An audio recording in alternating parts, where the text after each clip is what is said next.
WWT Universe. You already know it's your councilman and the most electrifying man in digital entertainment. We have got ourselves a king and queen of the ring crowned. We have our championship matches set for SummerSlam, at least half of them, and so much more that has just happened on King and Queen of the Ring that we are going to talk about here on today's post show on WWT. Let's go. Hey guys, my name is Jade Cargill, and you are watching Women's Wrestling Talk.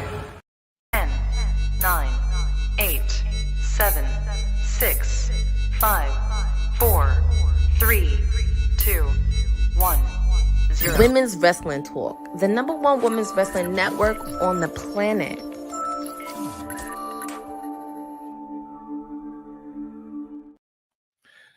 What it do, WWT Universe? Welcome to another episode of WWT Podcast. Of course, I am your host today, Councilman Pharaoh, and we are talking about the King and Queen of the Ring pay-per-view just wrapping the day up in Jeddah, Saudi Arabia. And of course, I am not by myself today. I am here with an incredible Japan enthusiast. Also, you have seen her on her podcast, Squared Circle Podcast. Ladies and gentlemen, today we have the lovely Maria Shadows in the building today. Maria, how are you doing this Memorial weekend? I am great. It's also Marie rather than Maria, but I totally get it. Little mix up a name. No problem. Cool. But I am fantastic. We're going to be talking about this wonderful card in Saudi Arabia. Thank you for having me again. Yes, pleasure to have you here. Excuse my southern accent. I read things in southern for some reason. Yeah. That's fine. But yes, we had us a wonderful King of the Ring pay-per-view. If you are here on the stateside, it premiered at 10 a.m. on the Pacific Coast and 1 p.m. on the East Coast. 6 incredible matches, 1 kickoff match, and then of course 5 great premium live event matches. And so for myself, I always like to start kind of in an order for us to talk about, so I want us to dive just right into it. Shout out to the folks that are joining us right now, Brayton Steffens, Joseph Boza. Also too, I'm going to apologize in advance because I be screwing names up. I be sounding like that lady at the podium during graduation that be saying the names wrong. And so if I do, I apologize, and I am working on it. Just let me know how to say it correctly, like you see how it was done earlier. But let's start off first with, of course, the kickoff match that we had, which was Bianca Belair, Jade Cargill versus Candice LeRae and Indy Hartwell for the Women's Tag Team Championship. Now, I want to know from you, on a scale of 1 to 10, how are you rating this match? Give me your goods, and then give me your, I'm going to call them WTFs. We don't want to call it bad because we don't ever want to say someone had WTF. We're going to call it a WTF, like what was going on? Take it away. Well, first of all, I do like that approach. I really do. That's a really cool approach.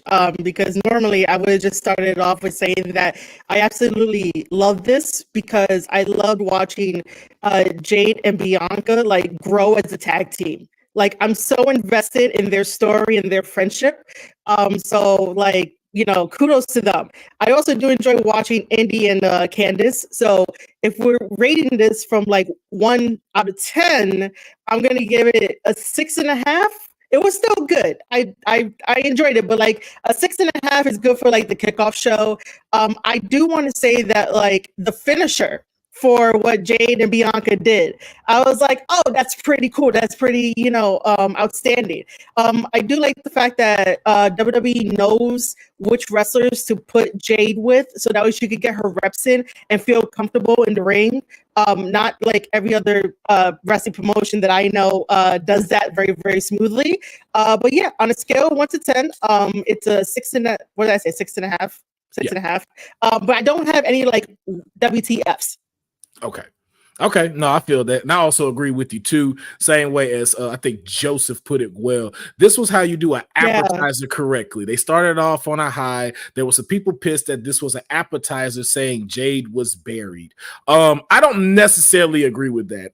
To be honest with you, I I think that If anything, these two women are helping give the women's tag titles a resurgence.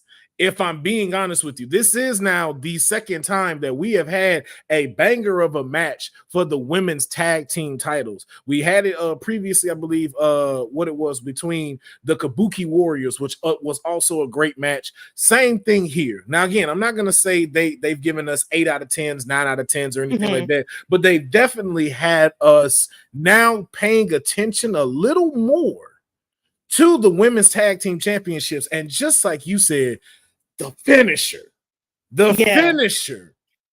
said a lot for me.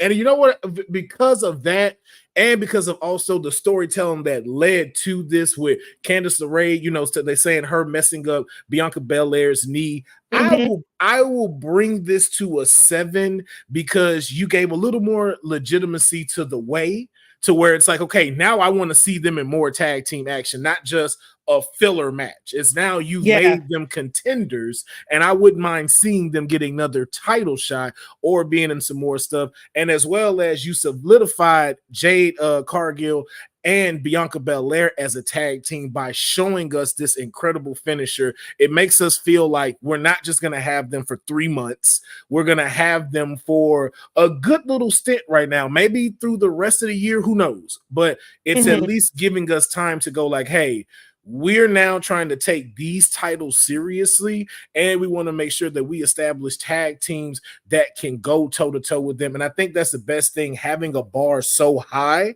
that you start to have these people have to climb up to give a better performance.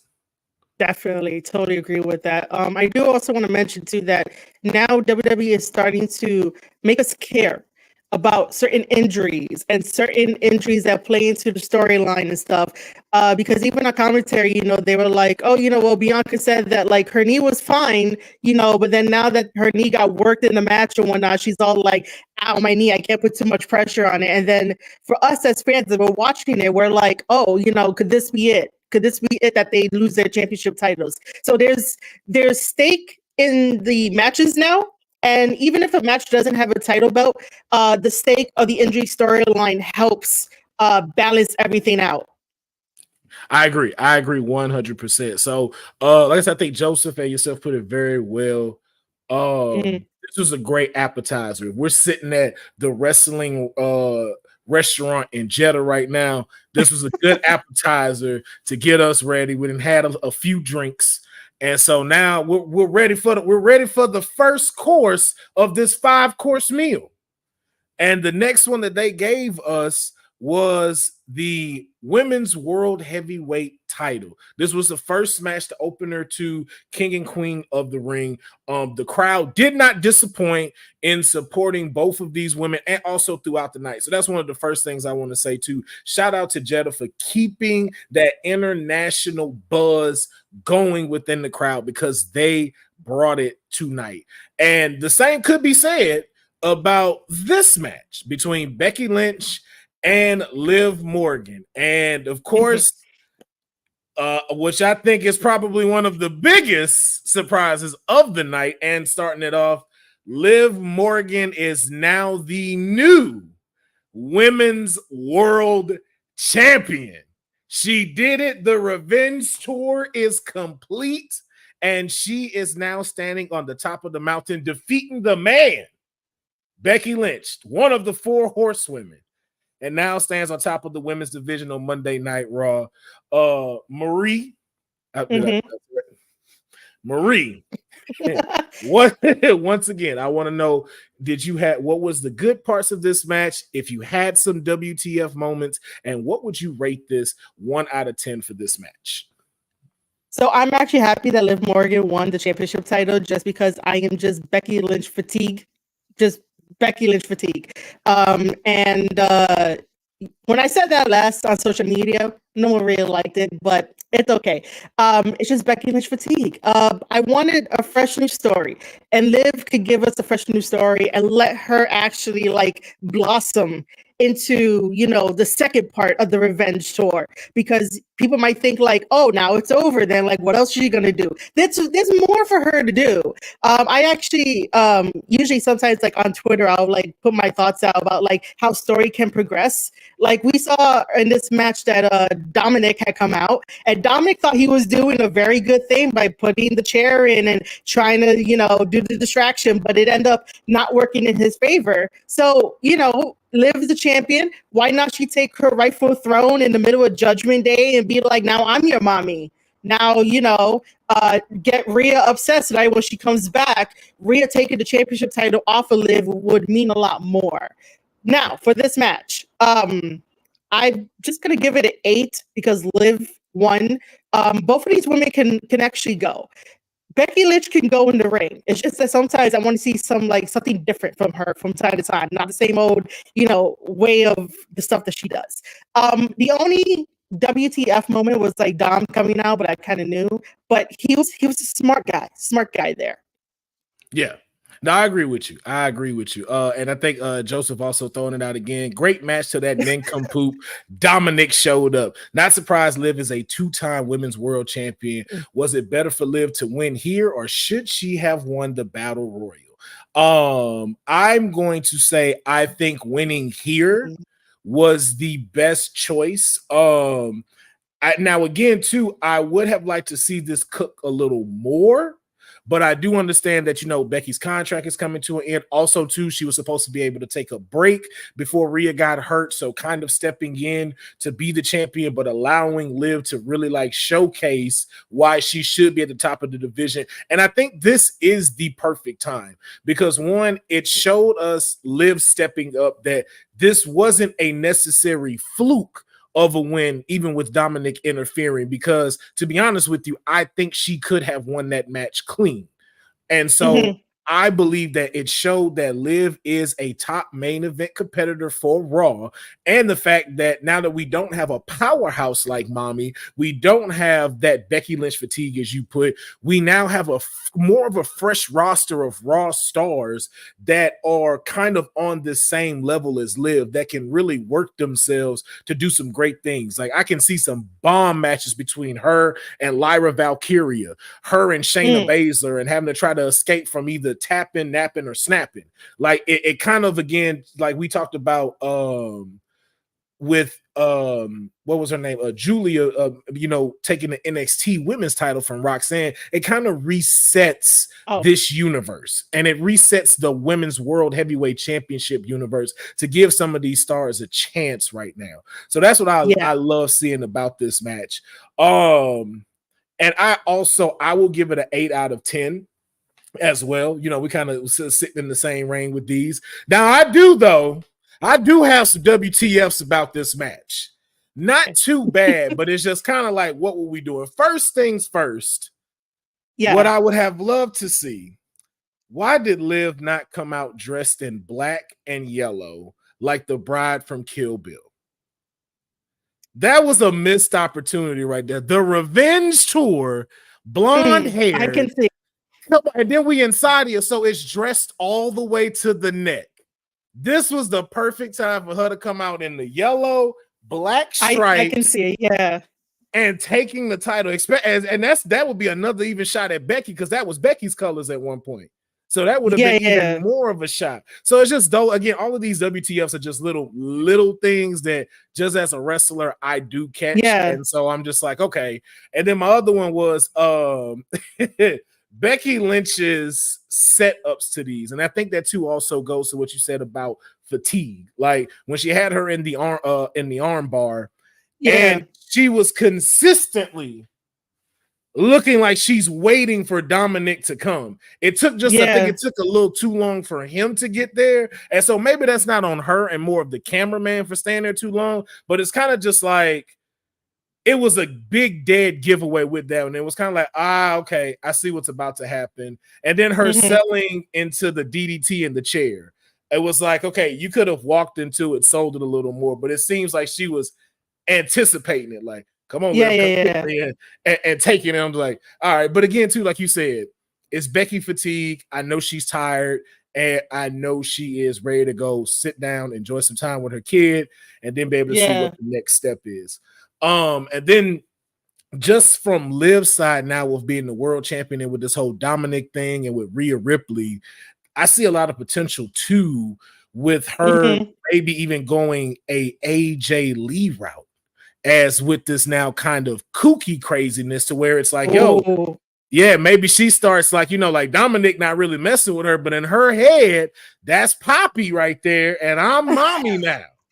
And he's like, no, I don't like that. And then he comes into like the Judgment Day room, starts seeing little hearts and things left on there and stuff like that, really building it up to when Rhea gets back, it's just like, whoa, you kind of got this psychotic type of world heavyweight champion, but then also too gives her time to continue to progress in the ring and let that personality and the ring inability and the ring ability come together and make her not only a solid women's world champion run for a second time, but then more of a promise for us to see it again. It's like, when she does have to finally step down and transfer the title, we'd be like, okay, I don't mind seeing Liv again. I don't mind seeing her being a champion, and I wouldn't even mind her being a champion in like 3 months. But I will actually, Oh, go ahead. I was just gonna say if that happens, right? If she goes like full crazy and psychotic with like Dom and whatnot, just expect Damian Priest to say a lot of jokes in Spanish. That's gonna be super hilarious, like only in Spanish. Like, it's gonna be great. Yes, I think it's gonna be fantastic. I imagine her doing some stuff like R-Truth when they all rise for the Judgment Day, and she come out of nowhere and it's just holding her belt. She's gonna be like the tiny one, which is gonna be so great, man. Like, I really wish that it could unfold like this. Like, I'm ready for this. Yes, I am too. Now I want to ask you a question though. In the case of this, now with her being the world heavyweight champion, we did also hear from the backstage that Becky Lynch will be trying to invoke her rematch clause and potentially will be doing that on Monday Night Raw. So, for instance, if Liv does succeed, who would you like to see be the new number one contender going after Liv's world heavyweight championship? Oh, I don't know. I don't know why like Nia popped into my head, but I would like to see a first round of Liv versus Lyra because Lyra is on Raw, right? Yeah, she's on Raw. I have to keep up with all this stuff. Yeah, I like to see like a first round, like a tryout, a test out, for that. But I don't have like any contenders like rushing to my mind for her first title defense because everything has to be set up. Like Judgment Day has to be like, Dom, what the hell is wrong with you? And then like here comes Liv, like that has to be set up first. But I wouldn't mind like her taking shots at like the women being like, I did everything that you women couldn't do. Now this is why I'm on top, blah blah, all that kind of stuff. Like I need all the setup, and then like maybe some woman from the back to be like, nah, I got your number. But if she ever does face Shayna Baszler, like I would like a Raw Underground. I would like that. That's just me. Yeah, I would like a Raw Underground. Yo, that would Now you could Marie, you cooking with that one. You cooking with that one. I can see it. Oh, yo. I can. You know what?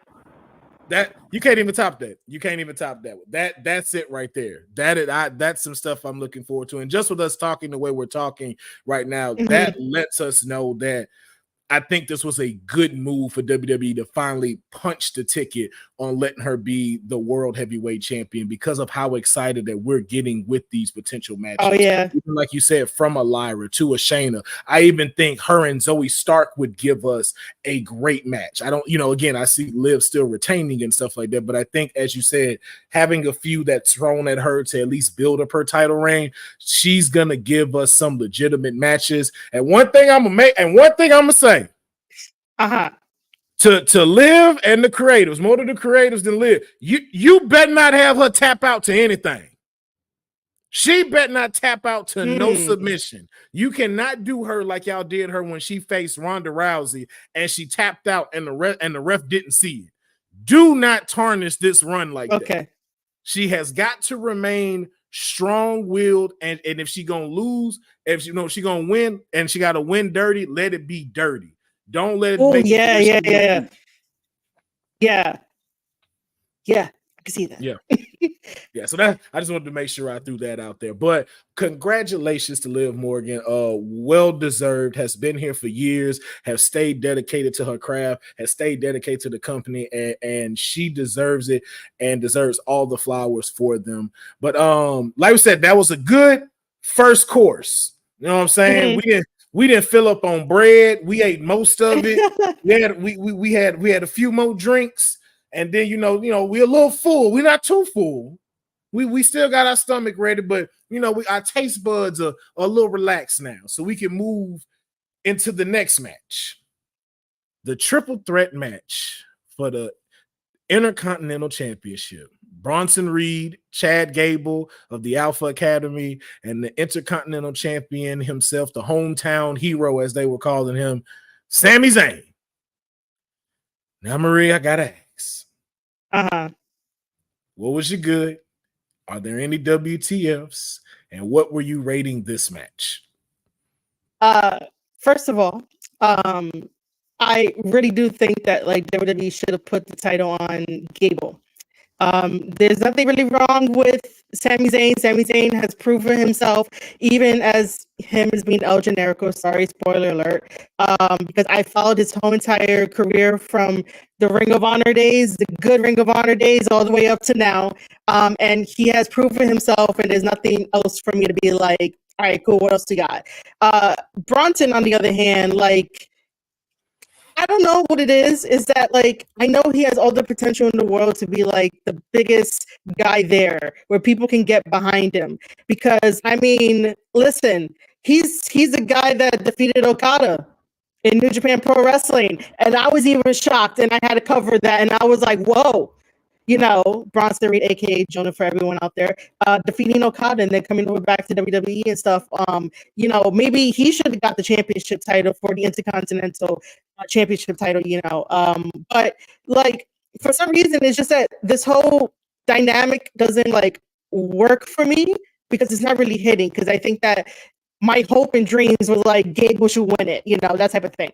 Other than that, the match was solid because these guys are always going to give a solid performance, but I'm just going to give it a 5 just because I wasn't like feeling it, even though I understand what's happening.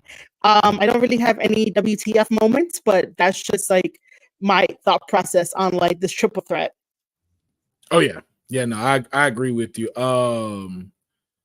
For myself, no WTF moments. No WTF moments. But I gotta give this a 4 out of 10. Because Sami Zayn reminds me of grits. And I'm not a fan of grits. I know they good. I know they go well with things. When my mom used to bring them, they were on the plate. It goes well with breakfast. It goes well with shrimps. You're supposed to have them. I just don't want them. And as my mom would do, she would keep shoving grits in my face every time she brought a breakfast plate. And I feel like that's what they keep doing with Sami Zayn. I understand it's like, yo, you are trying to be the mankind of this generation as far as the lovable person. But it is time for you to evolve. And he just hasn't. And so it just doesn't grab me. Like, I still say he should have not been the person that defeated Gunther. I'm sorry. I still believe that it should have been anybody else. It could have been Chad Gable. And to really establish him as as we all like to call him, Perk Gable, and really establish what the Alpha Academy would could be. Yeah. And I just don't like that. It's like y'all keep trying to shove him in our face. And it's like, yo, it's cool. We don't mind rooting for him. But it was like, I was not excited when he got the belt. I was not excited when he defended it on Raw and he won. And I wasn't excited when he won it here and how he won. I didn't like the fact that Bronson Reed was still down after that whole that whole interaction between him, Otis, and Gable actually getting hit by Otis and Bronson still down and how it ended. And then the same thing with Bronson. I love Bronson Reed because big brother. Yeah. So I'm a supporter. Yeah. But I think when they messing up with him, you don't give him enough matches on television. Yeah. So when it's maybe one where it's in the mix of somebody else, and then he gets a title shot.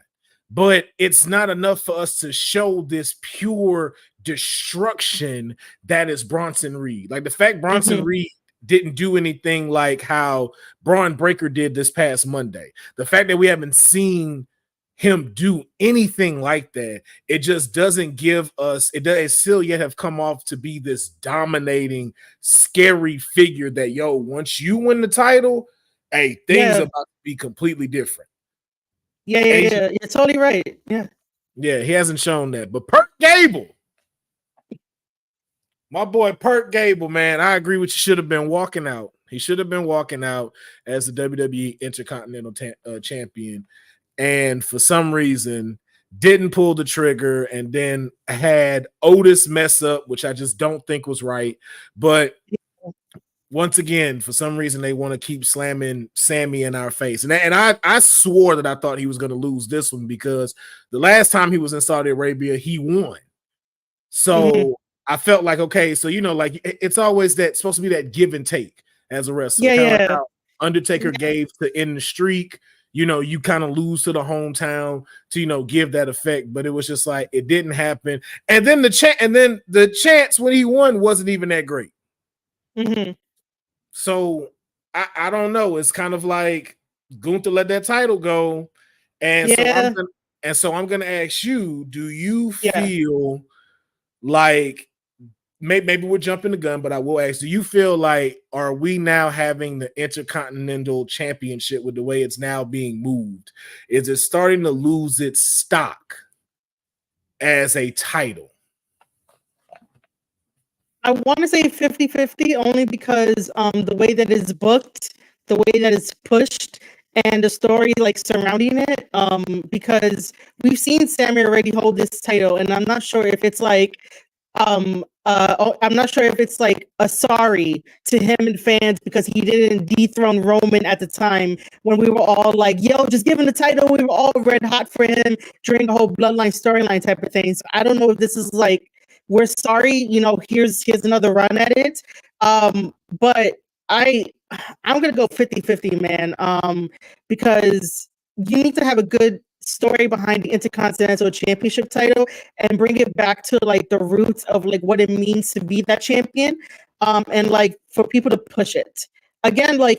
Sammy's great. Both of us have studied his career and followed his career and stuff, but I don't think he needs it. I mean, he could go after the world heavyweight title, but I'm not sure if that's going to change anything. Or he might.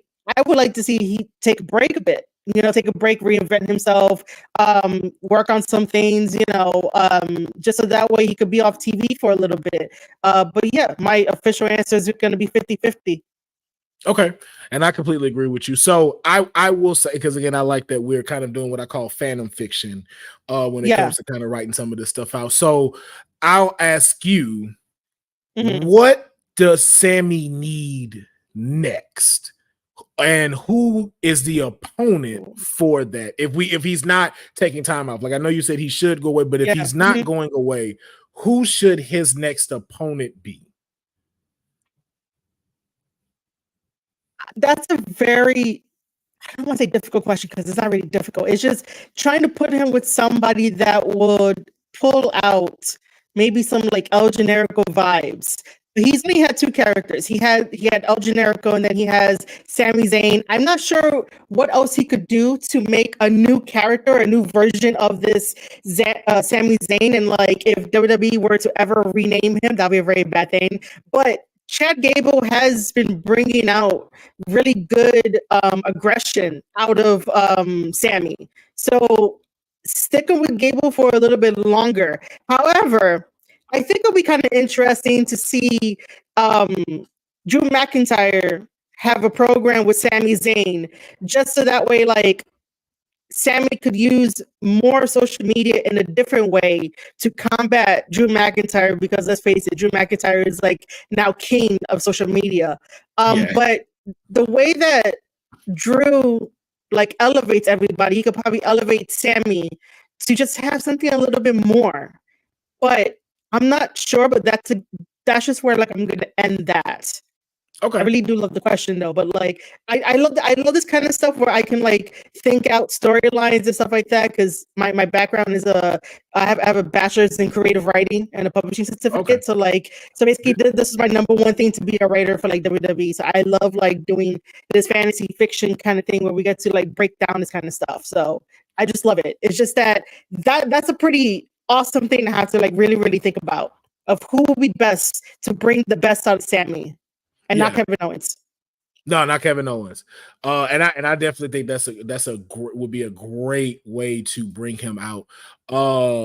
And for myself, I know Joseph has one before I give mine. He says, I can see Sammy versus Chad at Clash of the Castle. Chad was protected by not taking the fall, so that feud can continue. And I 100% agree. And I also think too, with that, to throw in storyline wise, either throw in an Iron Man match or throw it in as a last man standing match at Clash of the Castle. Let them have some type of stipulation where it goes in Chad's favor more for that particular. Now, what I'd like to see though, to help him elevate is two particular people. I think where we can start to see him give us a little more. And this first one, I think also needs it too, so we can change a little bit of his stuff. And I believe him and Finn Balor in a battle for the Intercontinental title would work well match-wise because of how on the fly Finn is, the way he adapts his style to different things. That would force Sammy to now bring more of that El Generico out. And I think they would work well together in the ring. Now, I will say, though, to be fair, the only light side I see would probably be the story exchange. That's the only thing I can see, maybe a little light when it comes to the in-ring mic stuff. And then them leaning more onto the Judgment Day jumping him. Now, who I'd like to see, secondly, to take him on as a faction, Karrion Kross. Karrion Kross and the Final Testament, because he represents everything that Karrion Kross does not like. And the vignettes that Karrion Kross could give in going against Sammy, I think would be fantastic. And they would give a fantastic match in the ring as well. I think those two type would help him elevate a little bit more to where it's not so, come on, Sammy, you can survive this match. You could win it. It's like, you'll get put up there to where it's like, hey, man, y'all better be careful when y'all got Sammy in the ring. It's not just that opportunistic type of performance that we've been seeing. I think that's what's pissing me off too. Okay, so now I'm on my wheels of attorney since we're talking about this. I'm getting super excited. If they ever did a Sammy versus like Karrion Kross type of thing, I could definitely see Karrion Kross doing the vignettes. He's very good at doing the vignettes. However, it will feel kind of one-sided. But this is where, like, if I was on the team, I'll kick Sammy in the ass and be like, look, you have to get psychological too. You have to work on pushing all of your character, all of your creativeness into vignettes to make this work, because like I wouldn't want something one-sided, but like I would know that would be like magic, and that'd be something that people can gravitate towards it, because they're like, Sammy, you never showed this side before to be this psychological and try to battle Karrion Kross and stuff like that. Like, yeah, man, like I would like to see that, just to be the creative side of Sammy, because let's face it. Let's face it, not face it. There's no K in there. Let's face it. Sometimes, right, wrestlers rely on the wrestling ability that they have, which is fine, because a lot of wrestlers can get over on the wrestling ability. They don't really have to talk much on the mic. If they do, it may be like 50%, 40%, and that's fine. They could get over. But you're in WWE now. You've been there, like, I guess, for like 10 years or something like that. You have to change and adapt. You can't just be the same old wrestler and then us doing the whole baby face thing of like, go Sammy, I know you can do it. Oh my God, don't be too hurt. You know, there has to be a change. So Yeah. I am excited that you brought up like an idea of Sammy versus Karrion Kross. Like seriously, I would kick him in the ass and be like, yo, go to those vignettes. We got to make some money. We got to make, you know, awesomeness here. Yeah. I love it. And then too, I appreciate that. And then just one more, and I know we'll move on to the next match. One thing I could see too is, you know, I mentioned a Mankind. Imagine Sammy going a Cactus Jack route. One, getting shredded. Like Finn Balor shredded with the gloves, still the messy beard and the hair, but it's more of it's a serious fight tone. It's more grittier when he fights and stuff. Like, yo, I'm going for blood. I don't need the weapons now. I'm not saying he has to go that far with the weapons. Although I wouldn't mind him doing the barbed wire fist and busting that up and then just but I would love to see a more grittier style of Sammy, to where it's like, yo, Sammy gets down. You don't want to step in the ring with Sammy. Sammy gets down when it goes in there. So maybe that's something that he could get pushed to. But like, as you said, like, the character needs to change. We need to see the next evolution of Sammy, or unfortunately, like as a discussion we had, Sammy is going to remain in this B card and it's not going to be as champion. And it'll be a while before it becomes like that again. So Sammy has to find something new to start switching to. But I wish him all the best. I hope he does have a phenomenal intercontinental run. And I look forward to seeing who his opponent will be at Clash of the Castle. And if he survives then, who will he take on at SummerSlam? Now, this was our second course. Second course was okay. It was okay. It was like potato soup. You know, it went good with the bread, and you know, it kept us not too filled, but you know, it's just like, all right, let's make this next one a good one. And I don't think it disappointed. We had our first finals King and Queen of the Ring match, and it was for the queenship between Lyra Valkyria and Nia Jax. And just as Honey predicted it within her crystal ball, she called it for the last couple of months. Queen Nia Jax, everyone bow.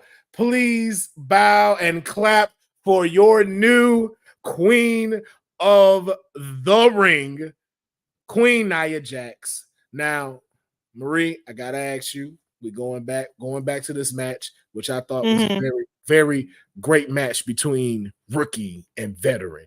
But now I want to know from you, what were your favorite parts of this match? Did we have some WTFs? And then what would you rate this for this PLE, especially it being Lyra Valkyria's first PLE? Lyra can go. Like, Lyra has her entrance down packed with coming out with the wings, and they gave her, you know, the smoke and everything that looked like majestic. I would just, you know, coach her on, like, while she's walking down the ramp, at least, like, if she got to the middle, to at least turn once, you know, because it looks kind of weird of just holding out the wings and just walking, but that's just a tiny little thing. Lyra, like, you know, she's fighting Nia Jax. We could say this is like a David and Goliath type of matchup, but she, like, held her own. She was smart. She was quick on her feet, because you have to be when you're fighting Nia. But Nia is just, like, obviously too strong body-wise and stuff like that. That finish, I was like, damn, you could cave her chest in. What's wrong with you? But, you know, luckily, like, there was no reports of anyone getting injured, you know. But rightfully so. Nia is our new Queen of the Ring winner, which was pretty cool. It felt right, you know, it really did. So on a scale of 1 to 10, I'll give it an 8. And then there really wasn't no WTFs. Everyone did what they needed to do, and to be smart, and to try to win this match. Yes, it was. Yes, it was. And so I'm glad I got your opinion on this. And I now want to also get the opinion on another person that's going to be joining us, Mr. Kyle Collinson. I hope I said the last name right. Everybody know I'll be messing up names on here, and I apologize, sir, if I messed up the last name. You were close. It's Collison, but you were close. Other than that, dude, I'm doing all right. It's good to be talking some wrestling. TK and I were talking about it. I've had 3 of the craziest weeks of my life here in the last few weeks, but I did get to check out King of the Ring, and I agree with you. I said this, I got to interview Nia Jax when we were in the press junket for Royal Rumble, and I was saying this on Twitter while I was watching it. I agree 110% that Nia needed to win this. Not that it wouldn't have been good for Lyra. I understand that. But I feel like Nia needed this, especially with the way that they're trying to build her as the killer that she used to be. To have her come in and lose to somebody who's fresh off the NXT roster, even if they were a former champion, I just agree completely with what you were saying. I think that Nia needed this. So I feel like definite good mood. And I think the other thing I liked is that the match was I feel like both women had their spots where they got to shine. Even though Lyra lost, she had a lot of good spots in there against Nia too. So I think it's a good pick. I think this will help keep Nia relevant, even if you're going to keep her away from the title. Plus, hey, hopefully, knock on wood, I'll be there at SummerSlam in Cleveland. So if she wins the title, I can say I was there for that too. So let's go. Yes, indeed. Yes, indeed. Yes, indeed.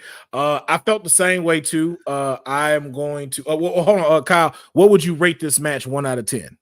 I'll give it at least an 8 because I thought it was a really good match. And again, like I was saying, I like the fact that I feel like both people, really got over in it. I feel like even though Lyra got squashed at the end of it, she had plenty of her own spots.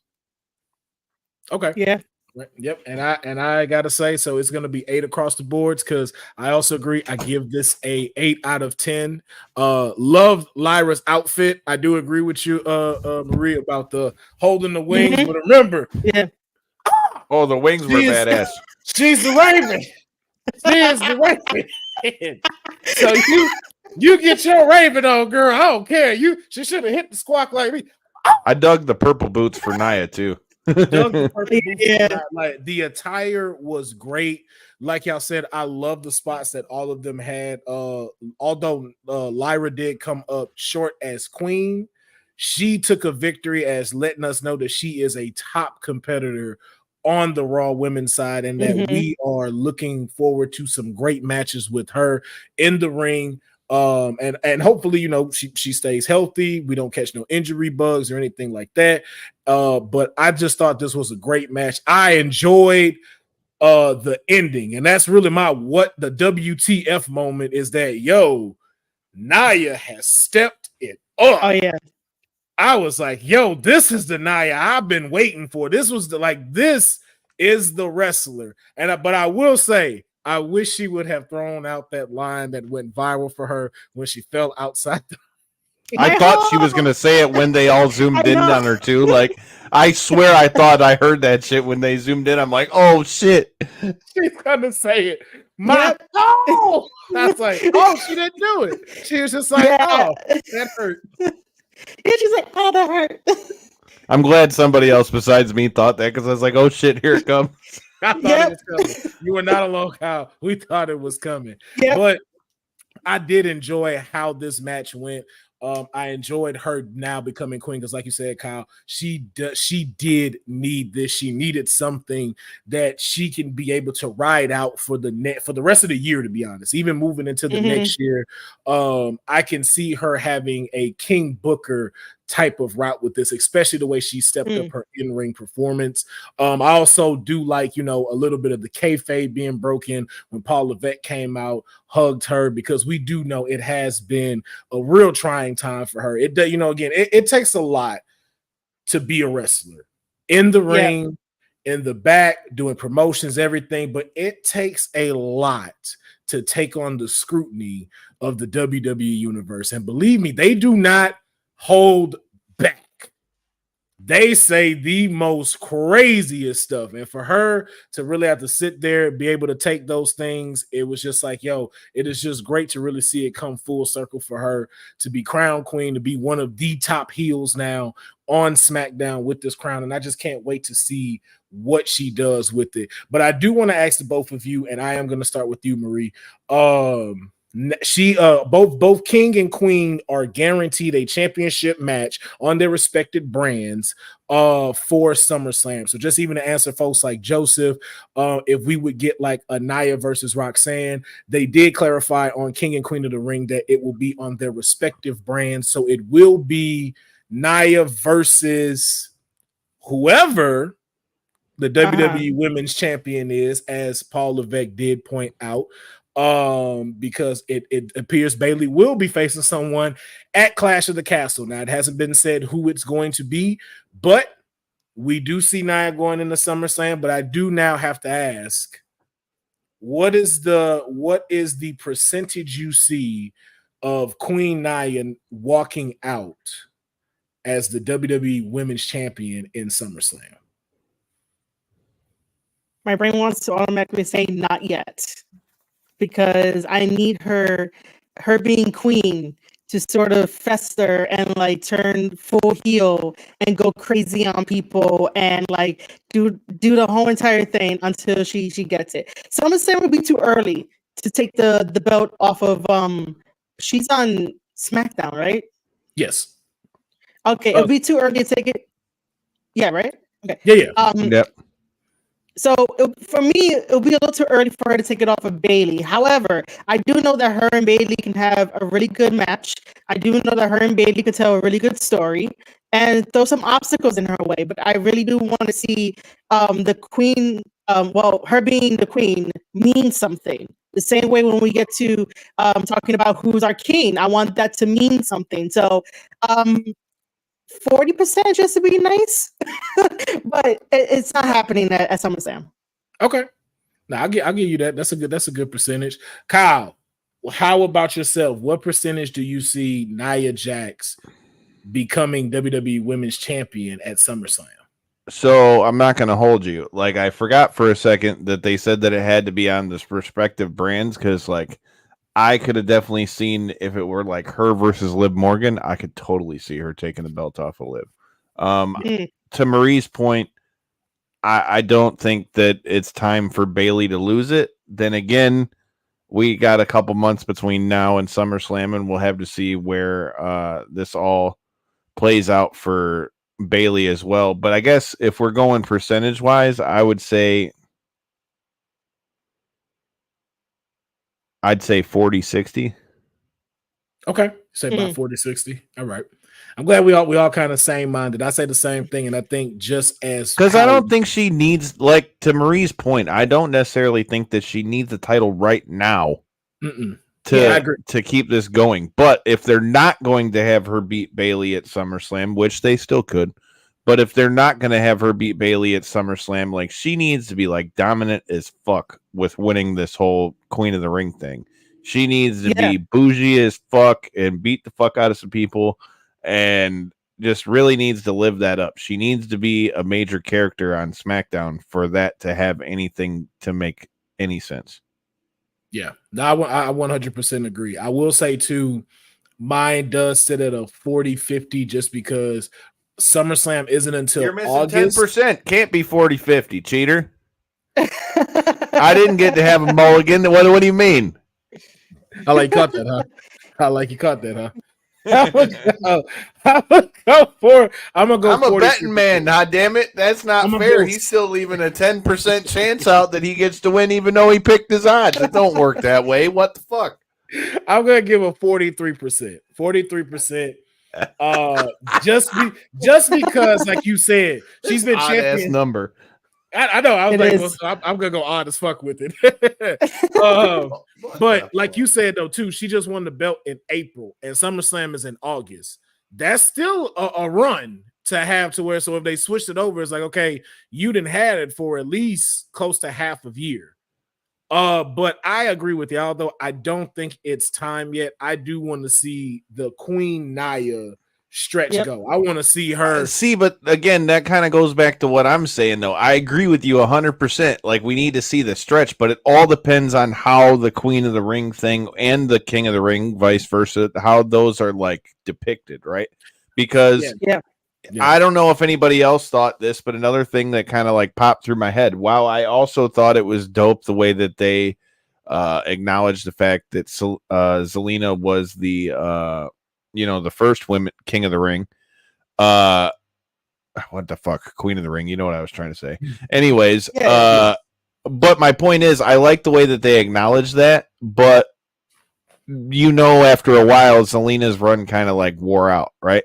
Like, it was hot for a little while, and then it kind of just ran out. So, like, to me, it all depends on how big of a deal they really make the King and Queen of the Ring. Now, I do believe that this being the one with Triple H, the first one with Triple H really kind of being at the helm of it, and him being a former King of the Ring winner himself, I do think that they're going to make that a bigger deal, especially by evidence of them saying, okay, you get a title shot at SummerSlam, because I don't think that used to be a thing, if I'm not mistaken, with King of the Ring. It was just you won the tournament. So I think by them doing that, that's immediately giving it a little bit more importance, I guess is the word. But again, it just all depends on how that looks in between now and then. But then again, even to play devil's advocate, now you could do it to where, like, in the same way we talk about with WrestleMania, since it's SummerSlam just got announced as 2 nights, you could have the Queen of the Ring main event one night, and then the King of the Ring main event the other night. So, that's true. No, not at all. And to the mayor's point, who has joined us in the chat, it was one and only time where that did happen, where the King of the Ring got a championship match, and that was Brock Lesnar taking on The Rock at SummerSlam for the undisputed title, and pretty much sent his ass packing to Hollywood after that match was over. So, I don't know that I'd want to get beat up by Brock Lesnar again either. I'm just saying. Yeah. No, you made the right decision. You're like, yo, I'll take the cushy millions and let the stunt double do the stunt. I was there when Brock Lesnar won the UFC title, and even though that punch didn't even look like it like hit him completely 100% flush, when I saw how big his gloves were after the fight, fuck that. That's like getting hit with a motherfucking lunch pail. Okay, yes, I'm all right. Yes, it is. But I'm gonna ask because we have been doing a little fandom fiction here on the show. So I'm gonna start with you, Colin, asking, as you said, we want this Queen of the Ring run to be important as well as the King. So I would ask you, now that she's queen, what opponent does she need now to go into a rivalry with to make this queenship actually mean something on SmackDown? And who do you think could help do that? I mean, you have names like, I mean, obviously a lot of people talked about how they felt as though like the Jade Cargill match with her was kind of a little off. So I would naturally say Jade, but I would say more so along the lines of like a Bianca Belair would be good. You could do, trying to think of the roster on SmackDown. And especially since she has to go up against Bayley for the title. I mean, dude, you could just have her run through and clean out Damage Control real quick. Well, Damage Control's on Raw now. Okay. I forgot about that. I was thinking because of, that was Lyra that beat EO. Okay, never mind. I got my semifinals mixed up. Don't mind me. But the first name that comes off the top of my head would be Bianca or somebody like that. But I mean, at this point and with this run that she has, I feel like everybody kind of realizes like Nia is OG is not the right word, but like that top, like they know that she's one of the top talents at this point. Again, it all comes back to the same point I was trying to make. It all just depends on how Nia is booked, which so far she's been booked as a killer. So for me, that's all really what it comes down to. It's just how she's booked. But as far as names, Bianca would be one of the first ones that jumps off the page at you. We don't know where Charlotte is gonna go when she comes back, so that could be like another name that could come back to try to mess with her, especially since she calls herself the Queen. I don't know. That would be the name off the top of my head, I guess, would be Bianca. Okay. And then Marie, what about you? So I'm actually looking at the SmackDown roster because I can't remember everybody. So Naomi could be one to start this off because if Nia wants to get to the champion, right? Why not start taking out the friends, and past friends? That was another name I thought of. Good pick. Yeah. The other thing too is that we have Michin on the SmackDown roster. This could be a very big opportunity for her to go against Nia Jackson, create something so that way fans can resonate with her because most of the time it's like, I don't know what else she does other than being like the manager or valet to the Good Brothers. So I want to see more of Michin because, WWE signed her, do something with her other than like what they've been putting her in. And then obviously Jade and Bianca, and then it's also Indy Hartwell too to give her a little bit of a boost. Really, my mic is very farty. It sounds like there's a little bit of yeah, it's. Thank you for letting me know my mic is very farty. It's not really low battery. But yeah, those are the ones that I would see that would be a very good story. Yeah. It's probably like the internet. But yeah, I can't really do anything on my end. Because it stopped, then it started again. So it's just like I don't know if it's the internet doing it or what. Because you were clear for a little bit, and then it went back to the. It's because I jumped in. Hot damn it! Probably, Kyle. Probably. Everybody blames me anyway, especially since I'm having to take care of some stuff family wise. Usually, if it's a problem, it's got to be my fault. Well, I'm not gonna blame you here on this. See, that's what I'm talking about. I knew I liked you guys anyway. Hopefully that clears up. But there's also like Tiffany Stratton. Like we'll just see how they like book her. But she does have to be dominant. She does have to I want to ask you guys something about that because you bring up a point. Sure. So you bring up Tiffany Stratton, even though they showed her in the crowd. I wonder how much heat she's gonna catch because of that post with Jade, especially with how much that they're hyping Jade and Bianca right now. Yeah, they still showed her in the crowd, but like I wonder if we're talking about Nia, I feel like Nia's path is gonna kind of have to go through Bianca and them. So I wonder if they would integrate a Tiffany Stratton into that storyline because of all the shit, or are they gonna just try to keep her out the way a little bit to let shit blow over?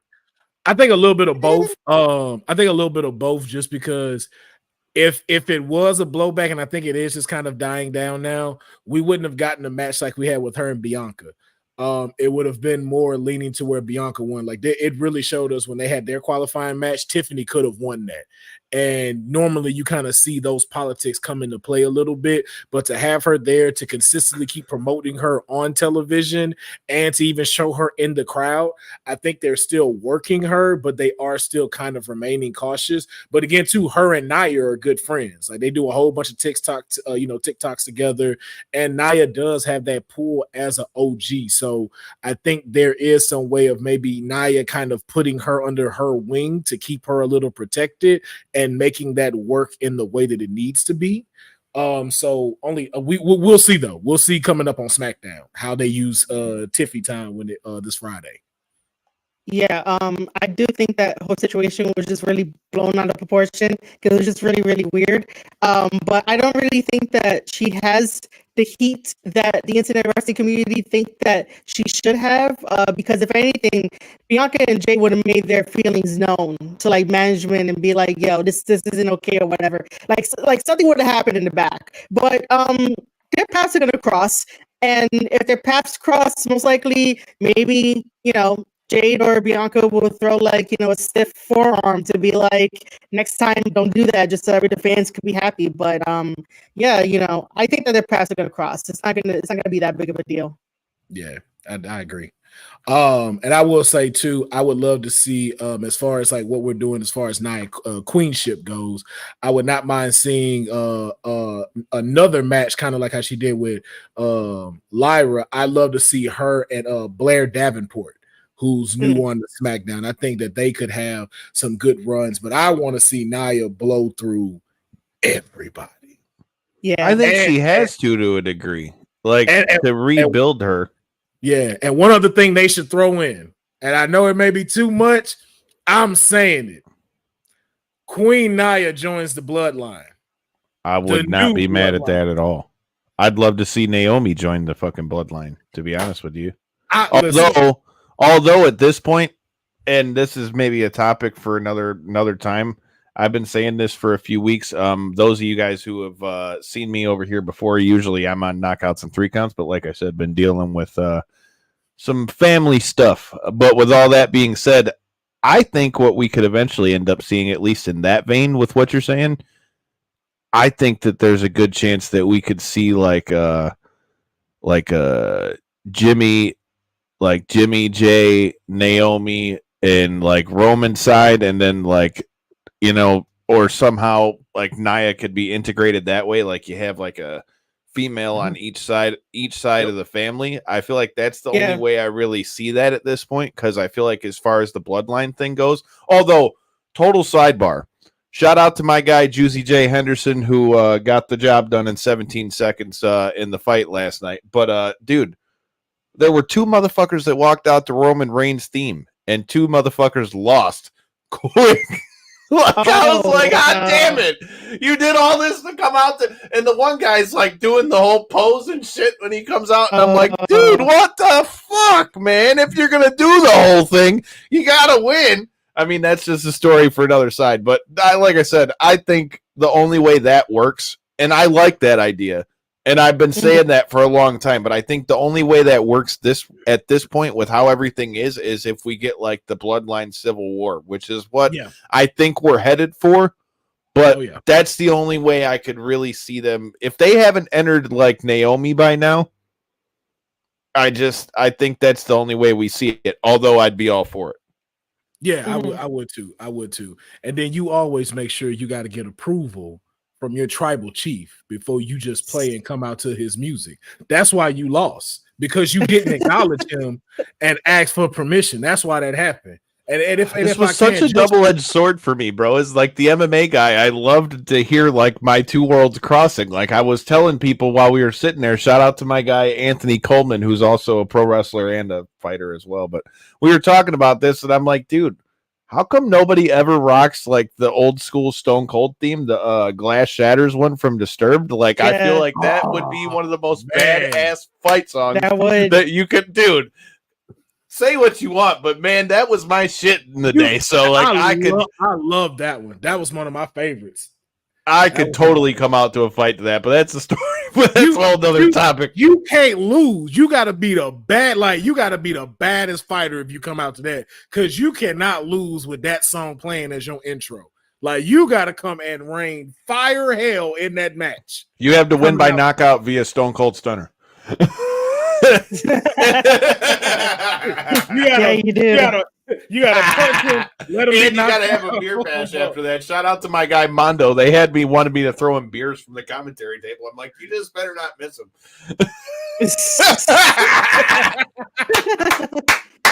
Yes, indeed, man. But again, much congratulations though to Nia Jax. Now you're official queen of the ring. We still got 2 more matches to talk about and 2 more other stories to talk about from King and Queen of the Ring. But first, we got to pay these bills. So let's go ahead and jump into. Except Colby Covington's an asshole. I agree with that. I love the fact that he comes out to Kurt Angle's theme song, but he's an asshole and he keeps losing. Oh my god! You can't play greats if you not winning, man. I mean, look, I would bet that Kurt Angle probably was a fan of Colby Covington because of the way he fights and he's such a wrestler. But dude, Colby's been on a skid lately. So I'm gonna need my man to get some W's if you're gonna keep using the Olympic Heroes theme. Although here's a fact: do either of you guys know that the Kurt Angle almost fought in the UFC? Yes. Okay. So, yeah. He was supposed to be on the Ultimate Fighter, but he had just signed his contract with TNA. And he told the UFC pretty much like, I can't, like back in the day, you would come on the Ultimate Fighter and you didn't really make a lot of money. That was really like how you got into the UFC, because they didn't have like the Contender Series and all that stuff. But obviously with it being somebody like Kurt Angle, it's like, look, I can't do this if I'm not getting paid. So, and so you know, you had that, but it was almost a thing that he almost ended up on the same season of The Ultimate Fighter with Kimbo. That's wild. That is wild. That man, just the thought of that career. Shoot. But okay, but we're going to be right back. Let's get into this merch commercial real quick, and then we can get back on some more wrestling talk. Hey, yo, you. Yeah, you that's watching this. You sitting on the couch staring at the screen not knowing what you want to do like this is an online college. Are you tired of wearing shirts that make you look like an extra stuck in catering? Do you want to step your wrestling swag game up to the next level? Then Women's Wrestling Talk has got you covered. Like literally. Are you for life in pink or black and white?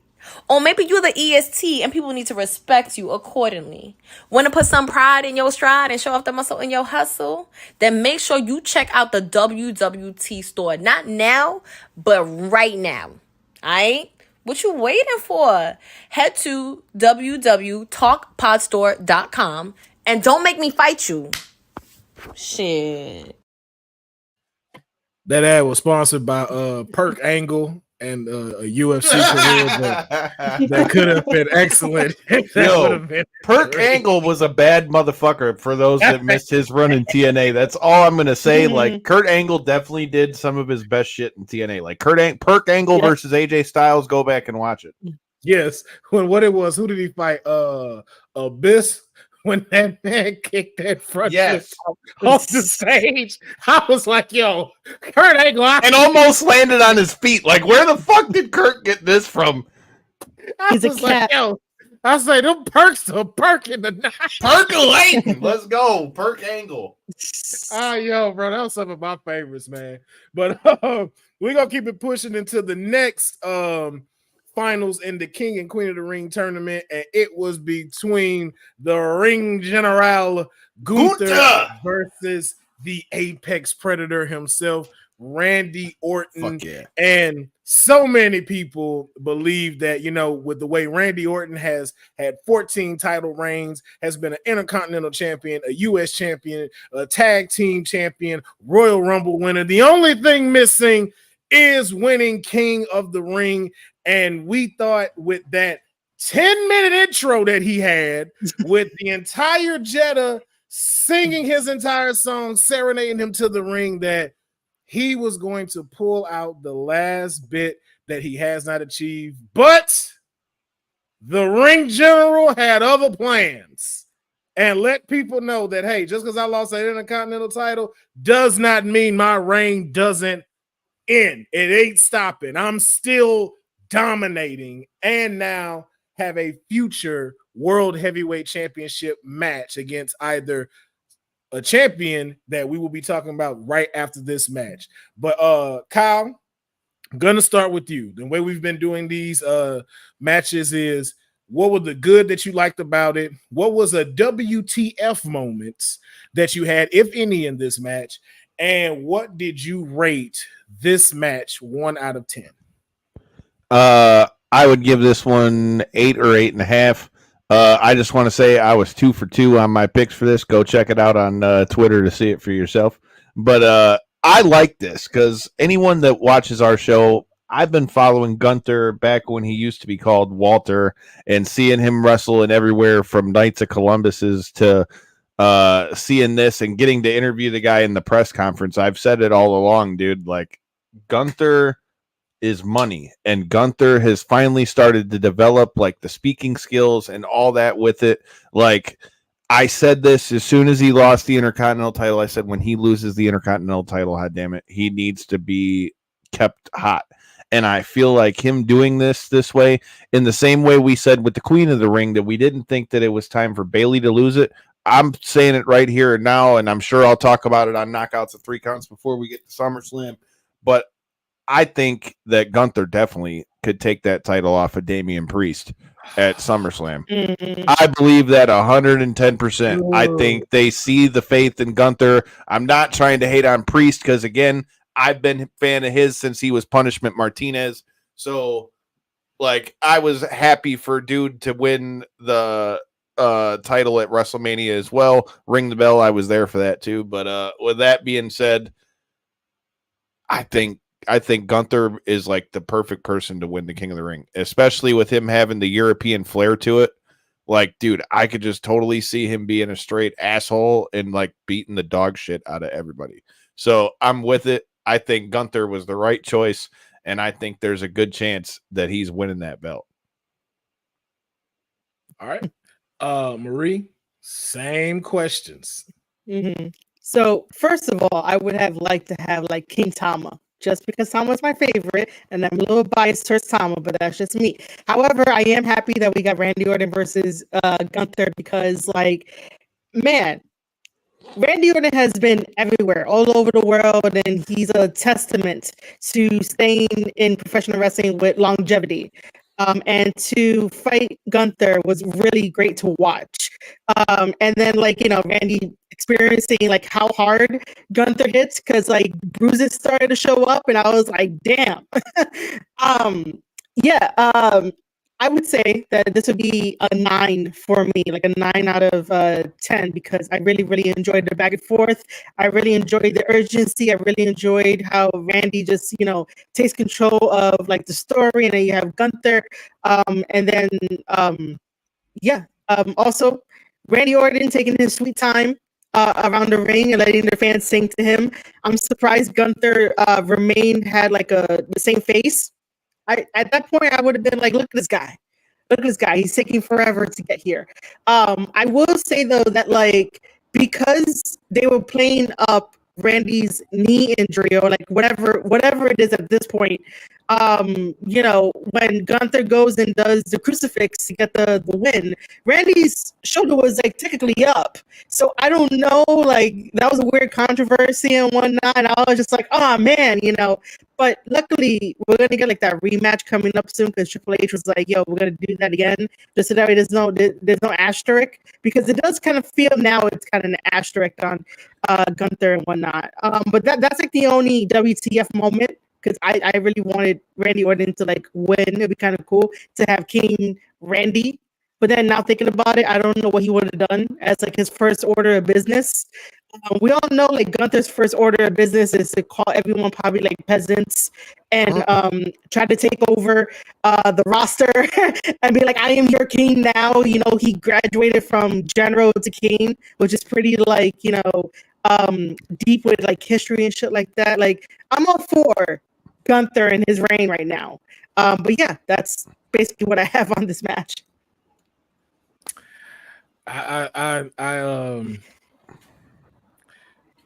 To start off with my rating, I also give this a 9 out of 10. I'm a little salty about this match. Now, don't get me wrong. I am like Kyle. I've been rocking with Gunther since he was Walter, when he was my size, and then got to where he's at now. No disrespect to Gunther at all. Randy was fucking robbed. Yeah, fuck I'm gonna agree with that ref. Okay, for messing that up. Let me interject something though, bro. We like she was just saying, okay, say Randy wins, and we don't know what Randy would have went after first. But look at it this way.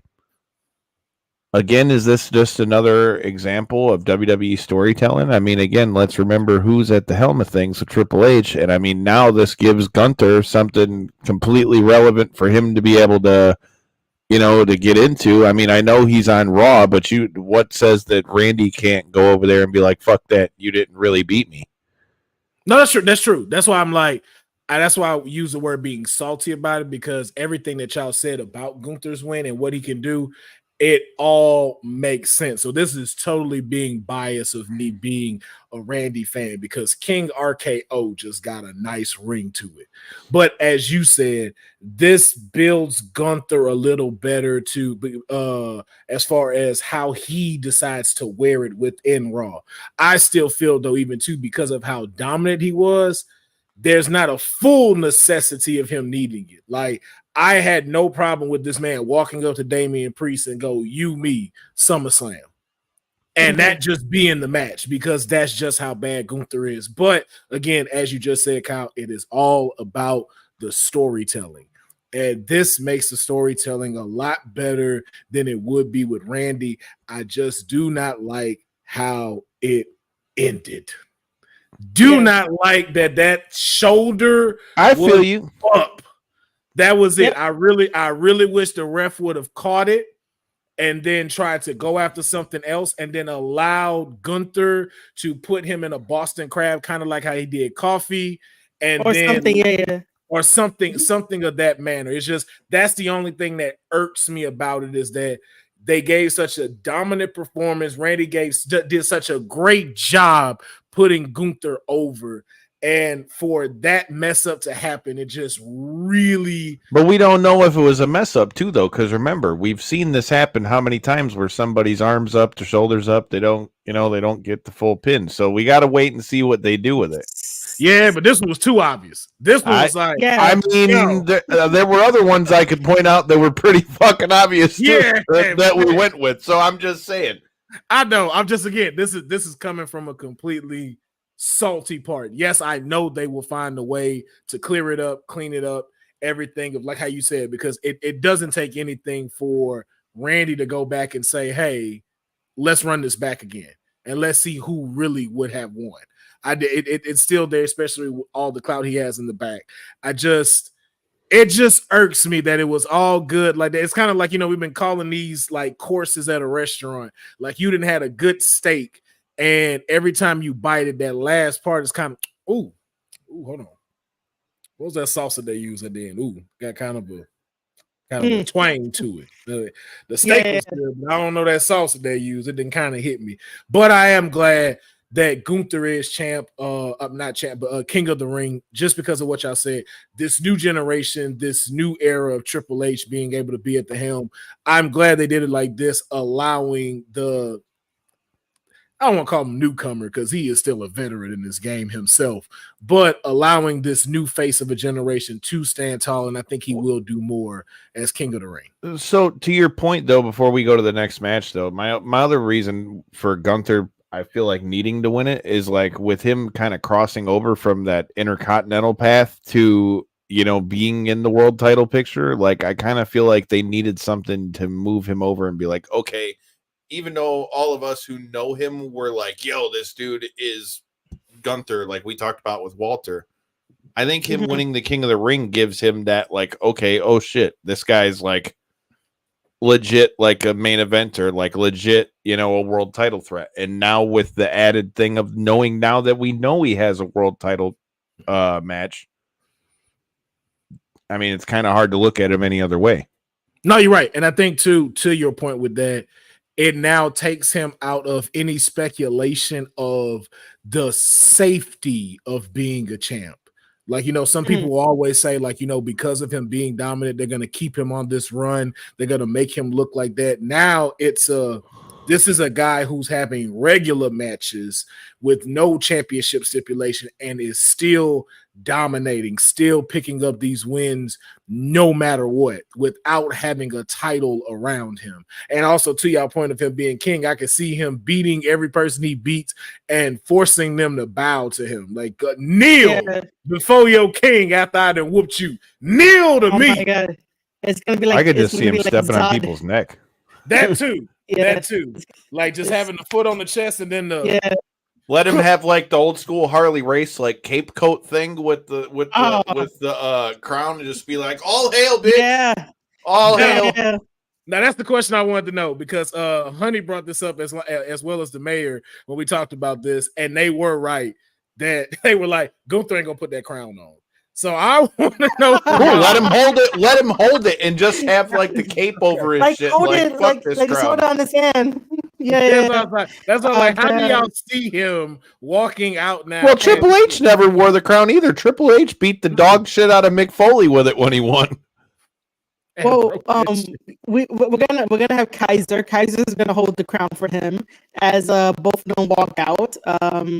I would like to talk about Joseph's comment here because it's kind of interesting. He said, "Would Gunther have gotten into the World Heavyweight Championship picture anyway without this? The stipulation feels like they were trying to justify it." Now, what I would like to say to that is that I think this is a better way for him to get into the world title picture because it's not him just going to Damian Priest and be like, I'm going to challenge you like every other person does. It's fine if Drew does it because Drew has a reason why to do it. But because Gunther won the King of the Ring, and he's having the crown, and he's gonna probably just tell everybody they're peasants and beat up everybody and like put his foot on their neck. It gives him more of a valid reason to be like, "Oh, you're not world heavyweight material. I am, because I did all of this. You're here busy with Judgment Day, worrying about everybody else, worrying about Drew, and I'm here trying to make my name better than yours." So I don't think it was like trying to justify it, but I think it'll make it legit when he I think he was headed for the title either way, like you said. But I think by doing it this way, I think now he can say, like, look, dude, I just beat, and again, I like the way the matches were put together too. I think it was the right two people in the finale too, because I feel like this way, by him getting a win over a guy like Randy, gives him instant credibility. And the fact that they're on different shows, now it would make Randy have to move around to really get back at him, but Gunther can pretty much sit and pick his shot. And like I said, I think out of the two of them, between Nia and Gunther, I see more of Gunther being like that snobby king, except the snobby king that could beat the dog shit out of you. Yeah, somebody might be losing a nipple sooner rather than later. Oh yeah. I see him more. I see him more being that to the wrestlers, and Nia being more like that to the crowd. Bow to me, universe, your queen, as he will be like, yo, can you please get your foot off my neck? The match is over. I can't breathe and my chest burns. Please get off me, King Gunther, please. But yes, congratulations to King Gunther becoming the king of the ring, and we look forward to seeing who he will face as the world heavyweight champion, because we don't know if it is going to be Damian Priest, because after this match, Caleb Braxton interviewed Triple H, and we have found out that it has been made official that we will have the world heavyweight championship defended at Clash at the Castle. Drew McIntyre versus Damian Priest, June 14th in his homeland of Scotland. Now I want to know, Marie, I want to know who's walking out as champion. Man,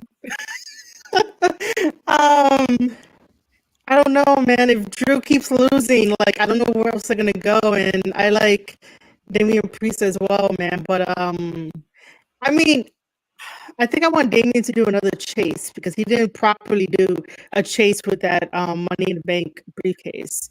I guess my heart will probably put it on McIntyre, but my mind is like, I don't think they're going to give it to him, but they can't do this twice in a row of not letting McIntyre walk out with some type of championship title in his hometown. So I'm going to go with my heart. I'm going to go with Drew. I'm sorry, Damian. Okay. I feel you. I'm going to throw my pick in there real quick, because I agree with JD Smith that Punk cost him the match, and that's how he loses. I don't think he loses in a straight clean. I think CM Punk comes and interferes, and then we get Drew versus Punk at SummerSlam, so that way it doesn't make him look too bad. Because just what you said, like, you can't lose clean again. If you lose again, like, you starting to become the whole chosen one run again, and we don't really want to see that. But I think just because of the other things that they're doing with Damian behind the scenes, as far as branding goes, as far as opening themselves up to newer markets and using him as the face, I don't necessarily see them ending it so quickly, because that's in 2 weeks. In 2 weeks. Like, we don't have enough time for us to build that up for it to drop to him. Yes, we've already had it kind of built with like, oh, you cost me my championship, when it was more of CM Punk that cost it to you. So it's now one of those, like, let me give you a match and show you why I stand as champion. So I'm going to say Priest, off of the sole fact that we are going to get Punk and Drew at SummerSlam. But Kyle, I want to hear your thoughts. Does Drew take the victory in his hometown? His homeland, or does he take another L over there in Scotland to Damian Priest? He's got to get screwed by Punk. If he's not beating Priest, he's got to get screwed by Punk. Like, I agree 100% with the comment that Boza just had on there. Like, in a lot of ways, I want to say Drew needs to win this, and how better for him to win it than Clash at the Castle. But if you do that and have Priest lose that quickly, it's going to make Priest look badly. Where if you do like what you're talking about with CM Punk, have CM Punk screw him over, you've got the whole thing for Drew to be like, you finally make some sense and you finally give me the title shot that I rightfully deserved, and I get fucked in my own country because of CM Punk. Give me CM Punk now. Yep. Yeah. Because that way he never really got a fair title shot. Still gives him something to bitch about. Gives us the Punk versus Drew match, which is, I think, the big match for them to put together at like a SummerSlam or something like that.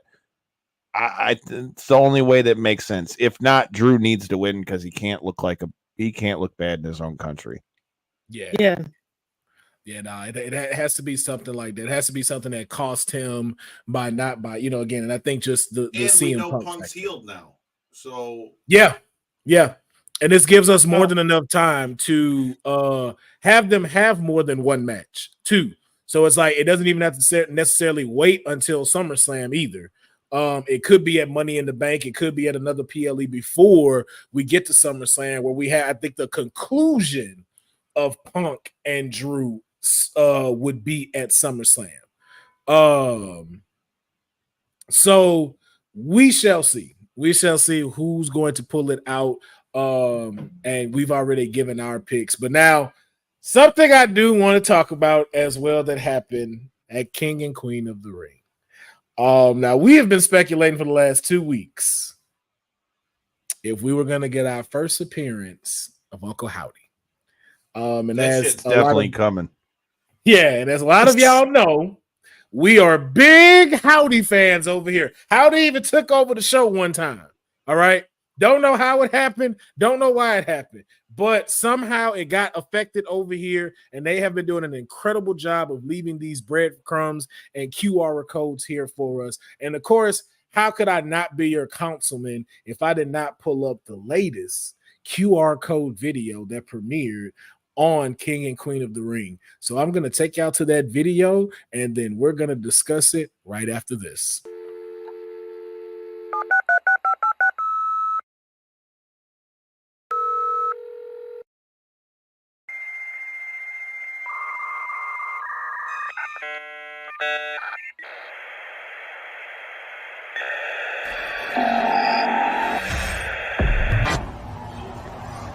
I love this game.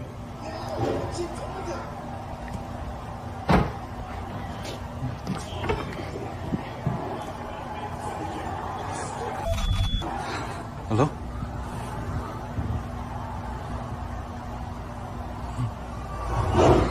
Hello?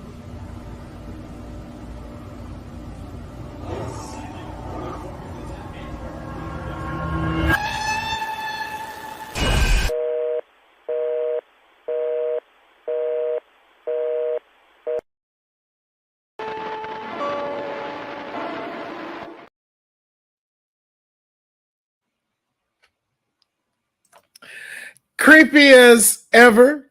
Does anyone have initial thoughts on this? I didn't get to see it, so I can't comment. But that's why I was asking in the chat. Is it playing like Oh. Dang. Yeah, see, and I don't know how they play it here to be able to. Man, hold on. Let me see if I saw it. I have no idea how you didn't see it. all I see on my screen is the McIntyre versus Priest graphic. Dang, yeah, how you didn't see it? So you saw it? You saw it playing? Yeah, I saw it. Yeah, I saw it. Yeah, that's weird. Yeah, because I saw it playing too when they took me off. My screen has still got us three on the side and the Priest thing. Okay, Oh, that's weird. Well, just to give a description too for the folks that may be listening to it on audio, it showed a whole bunch of like random screens of like connecting, showed a few of the symbols that we have seen from Uncle Howdy, and then it showed what looked like a Instagram story of someone playing WWE 2K. Now, not sure what edition of 2K it was, but they were playing the game and saying that they love this game, and then proceeded to get up turn around to the window of their home. There was a glare from the flashlight on the phone, and it seemed like there was a figure either outside as well as inside of the house. It cuts, and then it shows some other small little images as well, one being a hallway inside a room with someone also standing there, and then connection loss. So I guess I'm hearing in the comments. Apparently, my stuff got hacked. Apparently, I guess. But hey, man, I guess Uncle Howdy ain't ready for you to see just yet. It's like, apparently, yeah. All I'm seeing is it's still got Drew and Priest in front of me. But yeah, dude, I can't wait to see this shit. I think they need to do it. I've heard all the rumors of Eric Rowan being at the Performance Center. I'm with this shit. Like they need to bring this on, and there's already like a first feud already kind of built in for them since they're letting Jey Uso use the Fireflies now. Like, yeah. I'm all for this. I love the horror movie shit. I loved it when they were doing all the stuff when Bray was doing it. I'm all for it. Bring back Bo as Uncle Howdy and give him Rowan and put Braun Strowman back in there. Let them be the new damn Wyatt family. I'm with it. Let's go. Oh yeah. Marie, what about you? So this may or may not like bite me in the ass, but like I don't really like horror that much. Like videos like that freak me out. So I had to like turn on my Xbox to get a little bit more light because like everything's so dark and shit. It's all good. Like I've been training myself mentally to like watch videos like that, to watch like people who go ghost hunting, just so that way I can like not be sort of uneasy with like videos like that. But I'm all for the ride. I love when fans, go after the QR code and like post up the videos, post up the pictures. I'm a huge fan of that, but I just don't do the digging myself. But it kind of made me feel old because it was like dial up and like, I had dial up at one point and I'm just like, fuck, man, like, okay, right. But it's a small little video. But yeah, I had to turn on my Xbox for like some type of fucking like calm me down. It's all good. No worries. I'm not really upset about it, but I saw it. I was just like, oh god, no. Because you know what? I was waiting for a jump scare. I was waiting for like some type of jump scare to get me, and then you guys would have like laughed your ass off because I probably would have just reacted to it. But seriously, I had like no lights on and then all this kind of shit. So yeah, it's all good. If it makes you feel any better, I'm in broad daylight when I watch these. I'm like, we don't do this at night. I'm with you. I'm like, dude, I live alone. You're not gonna have me hearing these creepy sounds at night and hear some dial-up tone pop up while I'm asleep. No. Yeah. But I will say though, I am a huge fan of this. Like I said, I've been a huge fan of Bray Wyatt. And so, hey, don't you do that, JD Smith? Don't you do that? Yeah, I know. Don't you do that? You gonna have that? Don't do that. Yeah. But I also started doing some digging about this video. And so some of the videos they were talking and they were asking us, do you want to meet them in one of his videos? Which of course we're talking about, like they've always talked about doing the Wyatt Six. And for myself, I've been calling them now the Children of Wyatt due to his passing and stuff. What I came to a conclusion of, this was our first snippet of Nikki Cross being a part of the Wyatt Six. Because if you listen closely, the person sounds like former WWE wrestler Killian Dane. And I went looked up cool with that shit too. Yeah, and I went looked up it, and it sounds slightly like him. Now, again, it could be off, could be wrong. This is just my theory. But also, when I looked in the window, and you see the reflection before it goes off, that person is very short in the doorway. Not the one before it says connection lost, but the one prior in the reflection of the window. If you go back and watch it, I'm not going to play it again. But if you watch it, that person is very short and kind of stouty. And so it looks like Nikki Cross. And this could be one of the first things of like, hey, could she have gotten her letter that we saw within the Twitch stream that premiered this week of someone writing letters that had tape wrapped around them and stuff? And the fact, yo, JD, if it's Hornswoggle, I'll lose my shit. If it is Hornswoggle, I'll laugh my ass off. That would be hilarious. But I think this may be one of the first steps we've gotten, especially since they didn't reveal anybody physically at Saudi Arabia.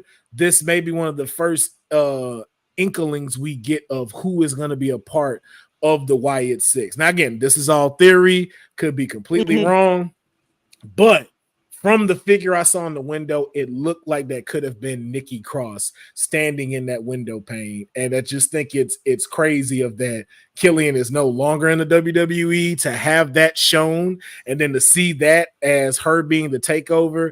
And then the last little bit of static that they showed finally figured out what that was. Everybody kept looking at it like it was this figure of a mask and stuff like that. That is Bo Dallas's teeth. I finally stopped it and I looked and I was like, that look like teeth.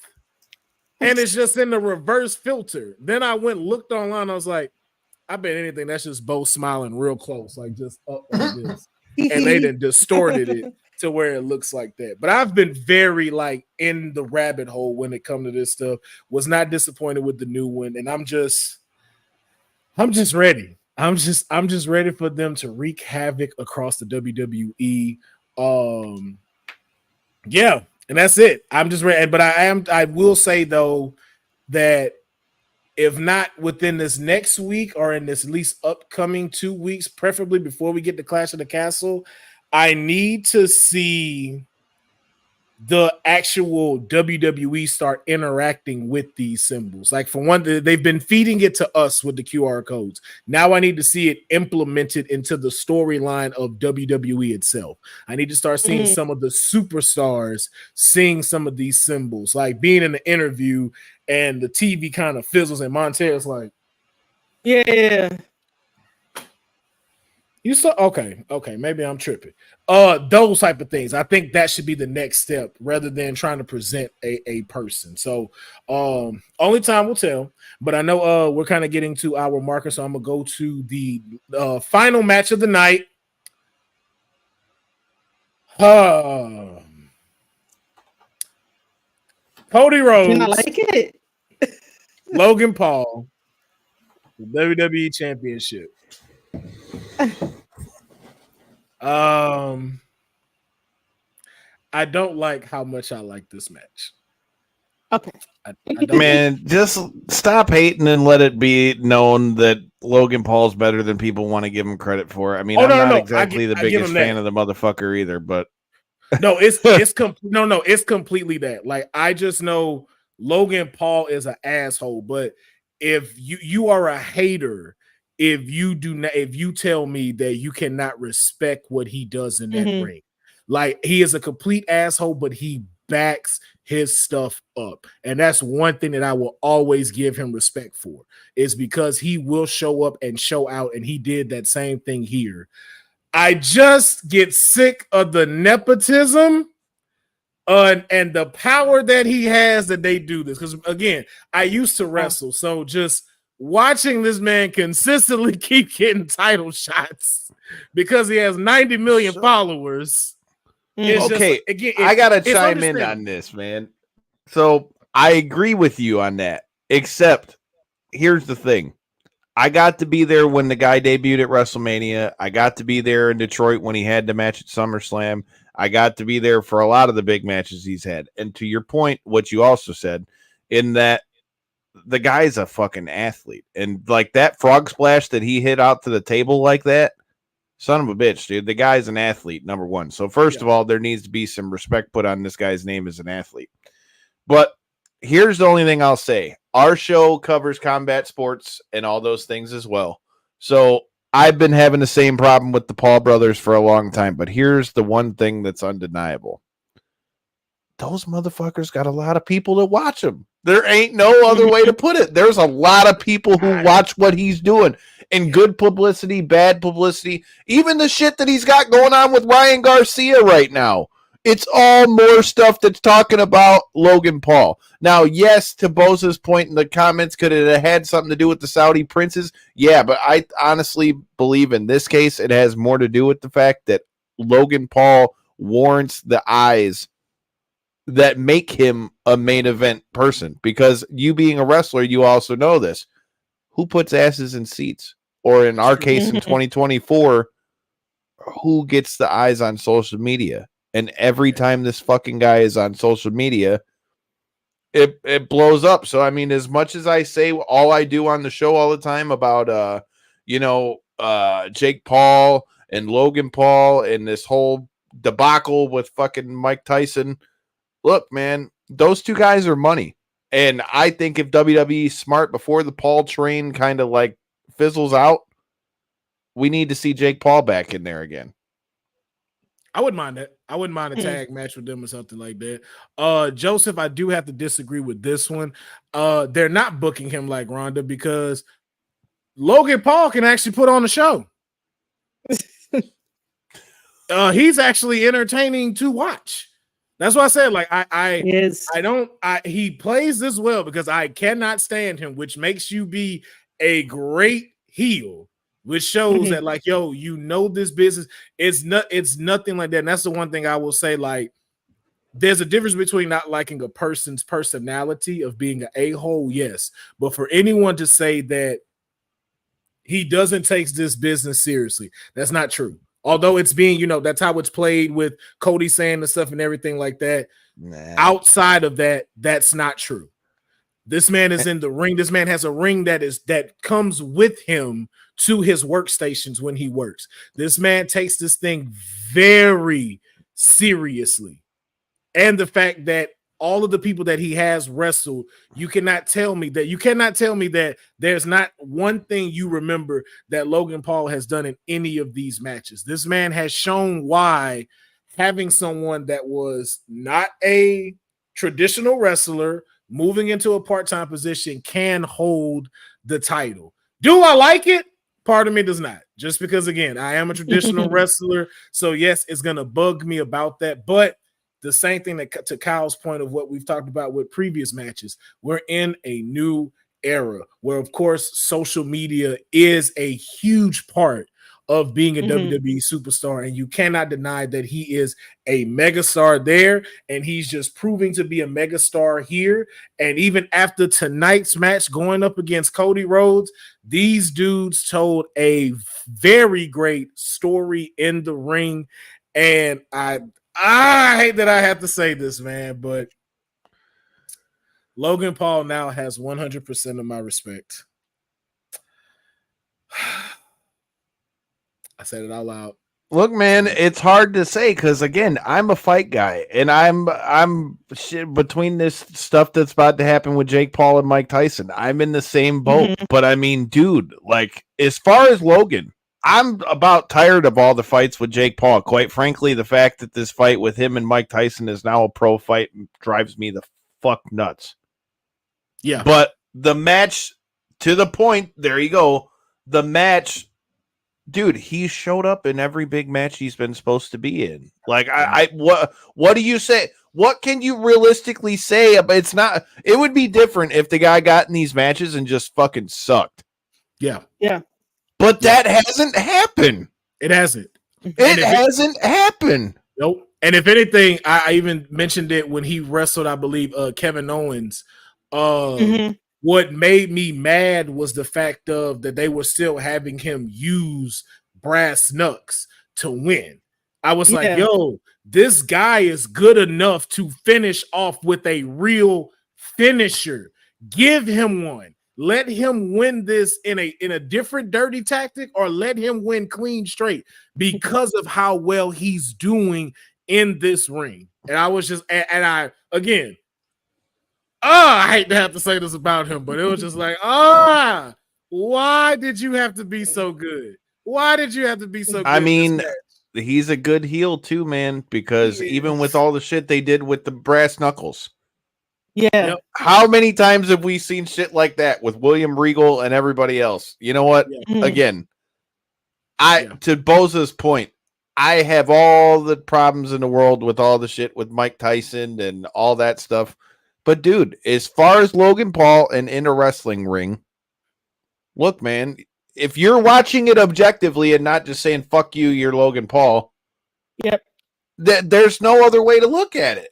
And Cody once again proved why he's the champion and that he needs to be champion until, we have somebody credible that can come in and do anything with it. But dude, this match was good. I think it filled the spot as far as the main event. And again, like I said, like it, hate it. I think it's fucking smart to have Logan Paul have the U.S. title. Have him and fucking LA Knight fight each other at SummerSlam. Oh. Yeah. Okay. Yeah. So, all right. So my thoughts on this. First of all, I want to give a shout out to Getcho. I miss those guys. What up, man? But I would say that for me, this was a 10 out of 10. Just because, as much as I don't like Logan Paul personally, I respect the hell out of him and what he's been doing and been able to accomplish in such a short amount of time. He is an athlete. He definitely plays the heel very, very well. The brass nuts was just like his crutch. And I'm glad that in this match it was addressed and how it got handled. And then, Corey Graves being the savior and being like, bro, I will knock you out. Don't you dare touch Michael Cole and whatnot. That whole entire situation was just really well played. And I was like, this is great. Because even me, I would have been like, yo, you ain't talking to Michael Cole like that. You're not doing that. You're going to go in the ring or whatnot. And Cody being Captain America, with getting the crowd riled up and yelling at the referee, being like, no, we gotta finish this. I was like, bro, you are so Captain America right now.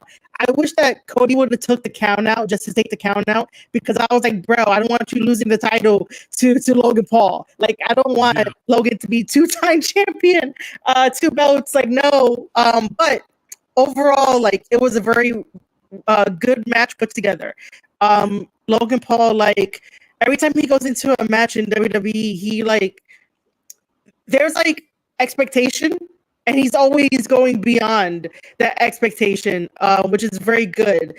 I do want him to I do want to feel like he respects business a little bit more. He probably does off camera, but I just want him to just I just want to know for peace of mind. I feel like those videos WWE's putting out, though, of showing his training and stuff and having people like Miz and all that who help train him and talking about all the time that guy's putting in. I feel like that does a lot to help it. Honestly, seeing how much time that the guy put in the ring so that he was actually doing shit. I don't know, man. Like I said, I'm not a Paul guy by any stretch of the imagination, but I don't know. I just feel like anyone that's still hating on Logan Paul as far as wrestling, you're either in your feelings or you don't know what the fuck you're watching. Yeah, definitely. I agree. Yeah, I agree. Definitely. If you're hating because he's a heel and he's doing a great job at it and you don't like it, then yes, it's working. But if you're hating to any point now of saying oh, he doesn't deserve this, he's only here because of his social media shit, you're a damn fool. You're a damn fool. And if anything too, you can't get mad at that either, because 90 million people hasn't used why would he not use his name? Why would he not use his brand? I mean, the guy managed to work it out to get his logo on the WWE mat on fucking WrestleMania. Okay, if that doesn't say anything about the guy's business acumen, shut the fuck up. And that leading more into them leaning into having matches advertised more, and to having things put into the ring, starting with someone who's within the company. Now, do I like his prime drinks? Not that much a fan of it, but the fact that you cannot knock this man for having an entirely over 10 million people, maybe stretching into 90. Again, I don't know the exact number, but you have all of them now with their eyes glued to wrestling. You cannot deny that gets you there, and it got him to there. But what you got to respect is the fact that though it got him in the door, his athleticism, his dedication to the game is what is keeping him there to get these shots. That's why it's you could be mad like myself as a wrestler side that dang that he keeps getting these title matches when there's other people in the back who haven't got one. But you also have that part of you which you cannot deny that says, I understand why this booking is happening, and I do understand that we will have a good match. Now, the one thing I will say that I feel like they dropped the ball on, but I do get it because they were in Saudi Arabia, was the ending before Cody Rhodes told him, "I'm Cody Rhodes, bitch," and hit him with the crossroads. Yeah. The ring announcer that interfered, I know he's a comedian, a huge star in Saudi Arabia. Yeah. I feel though Michael Cole should have been the one to have done that. The way they set all of that up there. In America, that would have been dope, but I think that was 100% to do with the fact. Yeah, they're in Saudi Arabia. Look, bro, you're gonna have one of our guys be involved in the main event. Period. Yeah, but I think that would have set it up perfect because I would have loved to see Logan Paul say, "I'm suing Michael Cole for messing up my match." How the times have changed, though. How we went from everybody hating Michael Cole to now everybody's looking at Michael Cole as like this beloved figure. Because it changed. We talked about this earlier, man. Like Michael Cole has changed throughout the years, man. Oh, of course. And Marie said it best. Like when Pat McAfee came, a lot of stuff changed for him because you can kind of tell. Like I went back and listened to some of like his old like announcing, and you could tell like I'm kind of just here. I don't know who kind of like dimmed his spirit a little bit. Not trying to point to any particular person, but you can kind of tell that Michael Cole was just kind of going through the motions, almost kind of like Ric Flair just sitting in the back before Triple H brought him into Evolution. But we've now seen a resurgence of Michael Cole, and I'm just enjoying that he's happy and he's bringing that energy to comments. I'm love seeing the clips of them doing where they're showing the match and him reacting to it and stuff like that. It's just like, yes, man, have some fun out there, bro. So quick question. Cody Rhodes in this match was using the Vertebreaker and or Cop Killer, whichever one you want to call it. Do we Homicides have wrestling any here thoughts? in the mid today. Yeah. Do we have any thoughts about him using that? Because when he pulled it out to do it to Logan, I was like, yes, I want to see it because I don't know. I'm just a little like, what's the word I'm looking for? Dangerous is the wrong word, but masochist, I guess. I'm a little masochist like that where I'm like, yes, do it to Logan Paul. But yeah, do we have any thoughts on it? I like seeing it as long as you can do it right. And I mean, obviously, Cody knows what's up. Yeah, that's all it is for me right there too. Like, if you gonna hit it, man, like y'all need to make sure y'all got that spot right. Ain't no plant your feet right. Make sure you got his arms hooked and set, and when to let go so he can hit his spot correctly. I didn't see him doing it just because again that man is $1 million investment, and I'm like, no, they're not finna let you do that. you not finna do that. That's not happening. But it kind of makes me feel like, will we see it happen? I don't know, but we are seeing them letting them do the Canadian Destroyer again in WWE. So, we might get it. But now with this though in the books, with this being done, which is what I'll say with Logan Paul, if there was any doubts about him, we can now say it on here. We already believed it, but now we can say Logan Paul is a WWE superstar. What is next for Logan? What is next for Cody? Marie, we're gonna start with you. I mean, I wouldn't mind Logan.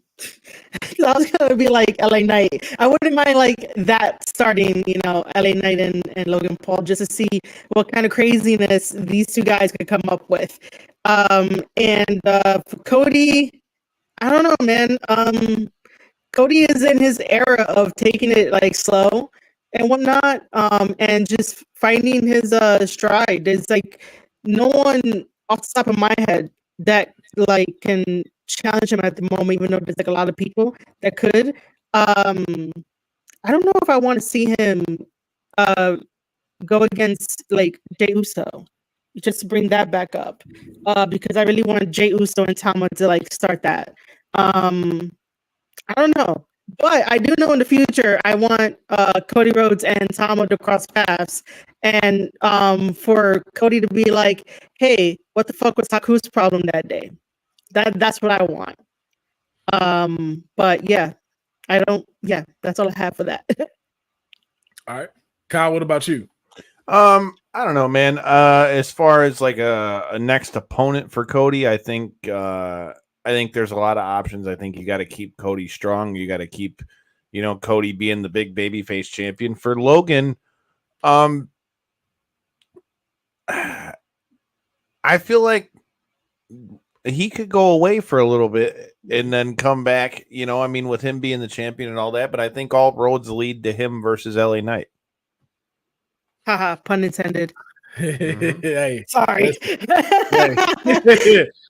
I'm never gonna disagree with seeing LA Knight in the title picture. That's my guy. That is my guy. Mhm.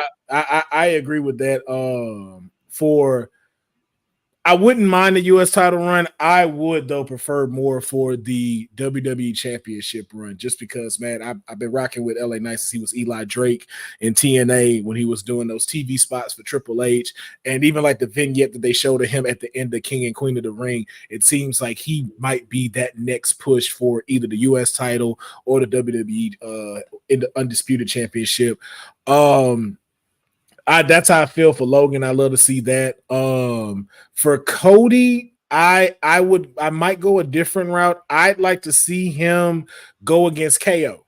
I'd like to see maybe KO be his next opponent, which could potentially lead to Randy Orton, and then we get the whole legacy bout.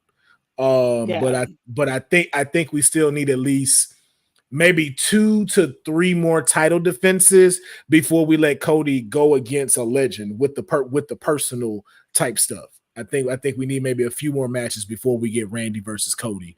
And then to allow and Randy, to get a little bit better and everything like that. But KO is probably my first pick for it. Yeah, to go for the title next up. I would say KO is my top pick. So but yeah, that was our final story for today. I think that's gonna be wrapping up our post game. I know we're clocking in 2 hours, so forgive me, went over time. My first time hosting, so hopefully I did a great job to those out there in the WWT universe. We're so glad to have my guest here, Marie Shadows, and Kyle Collison. Got him. Yes, and we are going to make sure that they do let y'all know how to follow, how to support them. Be sure to check out tomorrow's AEW's Double or Nothing pay-per-view. There will be a post show about that one as well, so you can tune into WWT podcast, and we will be talking about that. Thought I threw in an extra W by mistake, but I was WWT. Yeah. But yeah, so before we get out of here, Kyle, please let them know where they can find you and how to support you. So as I've been mentioning, we've been a little quiet the last few weeks. My mom had a heart attack, so I've kind of been dealing with that. But with all that being said, you can find me at Detroit Knockout and check out the show, Knockouts and 3 Counts. We will be making our return this week. I know I said that was going to happen this week, but again, bear with me. I'm dealing with some things. But with that being said, you can follow me at Detroit Knockout. Make sure you check out the show at KO3C Pod or look up Knockouts and 3 Counts. This week, this Tuesday, we've got the return of Kenny the Boss Cross, formerly on Dana White's Contender Series, was fighting for Bellator. He'll be the co-main event of XFC going down this Friday at the Masonic Temple in Detroit. And then this Thursday, as long as everything cooperates, somebody call my mama. My mama's still here, so I can call my mama. But Ernest the Cat Miller will be joining us this Thursday. We'll talk about the Unbreakable Bunch. We'll talk about him being in the Battle Riot for MLW this weekend. A lot of stuff to talk about. Make sure you check us out here on YouTube and everywhere else. Yes, indeed. Marie, please let them know where they can find you and how to support.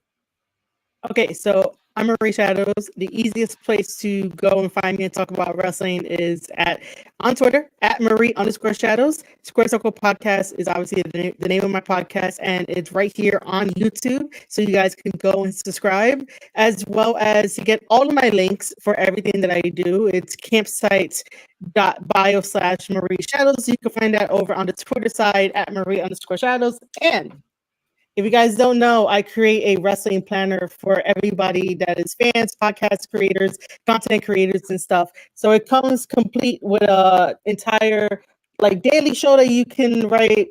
This has an open calendar concept.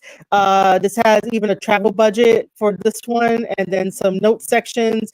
And my favorite is the 7-star matches. So much like today when we were like, hey, what would you rate this match? You could actually color in the stars and do your own Uncle Dave kind of thing. And then some more notes and honorable mentions towards the end of the year, because wrestling fans are like, hey, how do you remember this match? How do you remember that match? Who's your favorite wrestler? So you have it all complete in one book. Nice little planner over at Barnes and Nobles. And if you'd like to get it, you could message me on Twitter at Marie_Shadows. While you're there, check out the link in the bio, and it has the link to this on Barnes and Nobles. So yeah. Yes, indeed. Yes, indeed. And before we get out of here, we do want to shout out all the folks that did jump in today, jumped in the comments and was a part of this conversation. Joseph Boza, JD Smith, Digi Artist. Of course, the mayor, Cedric, was up in here today. Appreciate him joining in, as well as, I believe, who else we had in here? Gitcho was in here, Andy Nguyen, Eric Isaacs. We thank all of y'all for jumping in the comments and talking with us. I saw a few, I don't think a few comments were able to pop in for some reason, but for those that watched today's episode, thank you so much for checking it out. We hope you enjoyed it, and you already know where to follow the councilman, Will Farrow, PHARAOH, on all platforms, Twitch, Instagram, TikTok, Facebook, YouTube as well. And check out my show, Stride of a Comic Book, dropping every Saturday. We talk about comic books, talk about movies, pop culture, and all. New episode is out right now, talking about who would win between X-Men 97 and Invincible. And finally debunking this stupid Finding Nemo theory that's been going around the internet. You want to know how we debunk it? Go check out my show, Stride of a Comic Book, on my YouTube channel. We appreciate everybody joining us for today, and we shall catch you next time. Thanks for joining WWT. Don't forget to like us on all social media platforms at WWTalkpod. Like and subscribe on all video and audio platforms, like yesterday, my G. And check out our website at www.talkpod.com. Thanks for watching Women's Wrestling Talk, the #1 women's wrestling network on the planet.